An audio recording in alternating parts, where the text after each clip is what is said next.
World's greatest father Maruthi Rao. ఆయన చేసింది తప్పే. మర్డర్ చేయించడం తప్పే. కళ్ళు చెవులు మళ్ళా కరెక్ట్ గా పెట్టుకొని వినండి. తప్పే. నేను దాని కాదు సమర్థించేది. ఇక్కడ ఆయన ఒక్కడిదే తప్పు ఉందా? ఆయన తప్పుతో పాటు అమ్మాయిని లేపుకెళ్లిన ప్రణేది తప్పు. వాళ్ళ రిసెప్షన్ చేసిన వాళ్ళ పేరెంట్స్ తప్పు. అసలు ఇదంతా ఇంత పెంట జరుగుద్ది అని తెలిసినప్పుడు వాళ్ళ ఫాదర్ ఇట్లాంటి టైప్ అని చెప్పి అసలు వాళ్ళ కూతురు అమృత తప్పు కదా ఇక్కడ ఈ మొత్తంలో. సరే వాళ్ళు లవ్ చేసుకున్నారు, మ్యారేజ్ చేసుకున్నారు. వాళ్ళ ఫాదర్ అట్లా రియాక్ట్ అవుతున్నాడు అని తెలిసినప్పుడు మళ్ళీ రిసెప్షన్ చేసుకొని ఆయన ట్రిగ్గర్ చేయడం ఎందుకు? ఆయన అట్లా అవుతాడా, రియాక్ట్ అవుతాడని తెలిసినప్పుడు అందరిది తప్పే ఇక్కడ.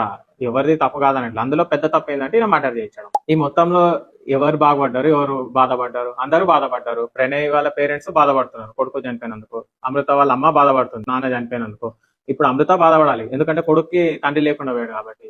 ఒక తప్పుకి ఇంతమంది శిక్ష అనుభవిస్తున్నారు. వరల్డ్స్ గ్రేటెస్ట్ ఫాదర్ అని ఎందుకన్నాను అంటే, ఇప్పుడు ఈయన చేయించిన మర్డర్ కి తర్వాత కూడా చాలా అయ్యే, ముందు కూడా చాలా అయ్యాయి. వాళ్ళందరినీ నేను అనలేదు వాళ్ళు కూడా గ్రేటెస్ట్ అని చెప్పి. ఈయన ఎందుకన్నా అంటే, ఈయన అన్ని వందల కోట్ల ప్రాపర్టీ పెట్టుకొని కూతుర్ని ఆమె తీరా ఆమెను వదిలేసి ఈయన తీరా నిన్న లైఫ్ ఎంజాయ్ చేయొచ్చు లగ్జరీగా. కానీ అయినా కానీ ఆయన వాళ్ళ కూతురు కోసం ఒక మర్డర్ చేయించాడు, తప్పది. సరే, ఆ తర్వాత ఈయననే సూసైడ్ చేసుకున్నాడు. ఆయనకున్న ఆస్తికి ఆయన మంచిగా ఎంజాయ్ చేయొచ్చు కదా లైఫ్ ని. కానీ కూతురు మీద ప్రేమతో ఇంకేమీ చెయ్యలేక ఆయనకైనా సూసైడ్ చేసుకున్నాడు. సో ఇక్కడ మనం గమనించాల్సింది ఏంటంటే, ఎంత డబ్బున్నా కూడా మెంటల్ పీస్ అనేది లేకపోతే ఏం చేయలేము మనము.